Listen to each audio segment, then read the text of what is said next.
ये आज हम पढ़ेंगे नाउन। नाउन को हिंदी में कहते हैं संज्ञा। ठीक है, नाउन की परिभाषा पहले पढ़ेंगे। A noun is the name of a person, animal, place, thing and feelings या emotions. It is also called a naming word. Naming का मतलब होता है नामकरण करने वाला शब्द। ठीक है, तो क्या होता है, किसी व्यक्ति, व्यक्ति क्या होता है, पर्सन, आप, मैं, है ना, इंसान वगैरह उनकी बात हो रही है। किसी व्यक्ति, वस्तु, वस्तु क्या होती है, थिंग्स, चीजें। ठीक है, स्थान, स्थान मतलब जगहों का नाम, जोधपुर, जयपुर, उदयपुर, ऐसे। फिर है जानवर, जानवर जानते हैं अपन, गाय, भैंस, कुत्ता, घोड़ा, गधा, जो भी है। और भाव, भाव का मतलब होता है फीलिंग, मतलब आपके अंदर क्या महसूस हो रहा है वो वाली फीलिंग। जैसे किसी से नफरत है तो हेट, प्यार है तो लव, हैप्पीनेस, खुश हो तो, किसी से दोस्ती है तो फ्रेंडशिप। ये सब भाव का उदाहरण है।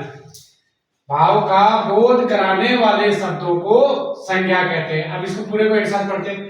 किसी व्यक्ति, वस्तु, स्थान, जानवर और भाव का बोध कराने वाले शब्द को संज्ञा कहते हैं। ठीक है, अब उदाहरण दे रहे, देखो आपको। पर्सन यानी व्यक्ति, व्यक्ति में कौन है, अजय और सुनीता। एनिमल, एनिमल मतलब जानवर, जानवर कौन कौन है, कैट एंड काउज। कैट मतलब बिल्ली और काउ मतलब गाय। फिर है प्लेस, प्लेस मतलब स्थान, कौन सा है, हवा महल। कहां पर है अपने, जयपुर में है ना, हवा महल। स्कूल, स्कूल स्थान है ना, उसका नाम है। फिर थिंग्स, चीजें। स्पून, स्पून क्या होती है, चम्मच। टेबल, टेबल मतलब मेज। ठीक है, फिर फीलिंग्स मतलब भाव, कौन सी फीलिंग है, हैप्पीनेस मतलब खुशी, और फ्रेंडशिप का मतलब दोस्ती। फिर आता है काइंड्स ऑफ नाउन, यानी कि संज्ञा के प्रकार। हिंदी में अपने संज्ञा तीन ही होती है, व्यक्तिवाचक, जातिवाचक और भाववाचक। जबकि इंग्लिश में हम लोग 5 प्रकार की संज्ञा पढ़ेंगे। पहला है प्रॉपर नाउन, यानी कि व्यक्तिवाचक संज्ञा। दूसरा है कॉमन नाउन, यानी कि जातिवाचक संज्ञा।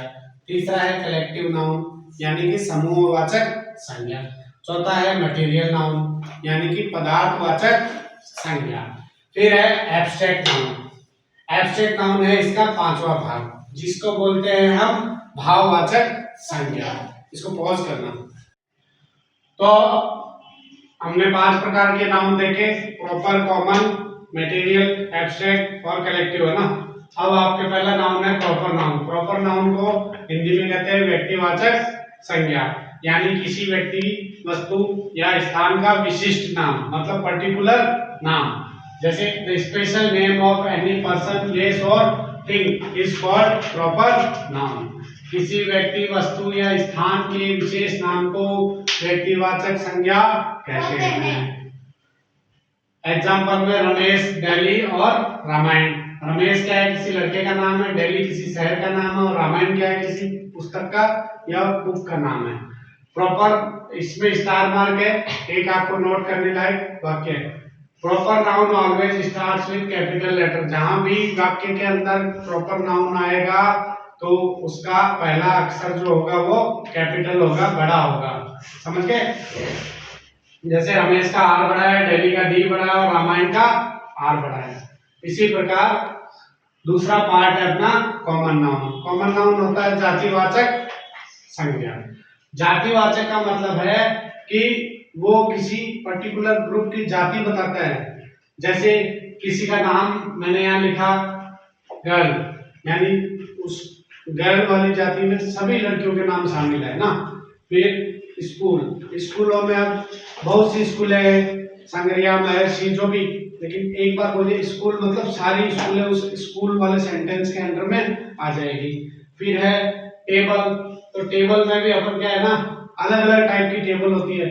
कोई टी टेबल होती है, कोई कॉफी टेबल होती है, कोई डाइनिंग टेबल होती है ना, कोई स्टडी टेबल होती है। लेकिन टेबल मतलब विशिष्ट हो गया है, वो मतलब ग्रुप हो गया उसका। तो इसका वाक्य हमने ये बताया, द कॉमन और general name of any person, place और thing is called common noun. किसी व्यक्ति, स्थान या वस्तु का सामान्य नाम जातिवाचक संज्ञा कहलाता है। अब आपको प्रॉपर नाउन और कॉमन नाउन में फर्क बताया है। प्रॉपर नाउन जैसे नितिन किसी व्यक्ति का नाम है, यानी कि नितिन क्या है, नितिन बहुत सारे लड़के होंगे, नितिन, सचिन, नरेंद्र, तो ये सारे क्या हो जाएंगे, बॉय हो जाएंगे, इनका ग्रुप क्या कहलाएगा, बॉय। उसी प्रकार मान्या, मान्या किसी लड़की का नाम है तो उसके कॉमन नाम क्या होगा, गर्ल, है ना। फिर है जयपुर, जयपुर मतलब किसी शहर का नाम है। फिर है इंडिया, इंडिया मतलब किसी देश में से एक देश का नाम है।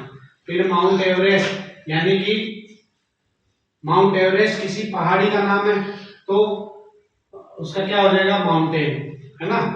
तो फिर अगला है मार्च, यानी जनवरी, फरवरी, मार्च, अप्रैल बहुत से महीने होते हैं, उनमें से किसी एक महीने का नाम मार्च है, यानी प्रॉपर नाम हो गया मार्च और उसका कॉमन नाउन हो गया आपके मंथ।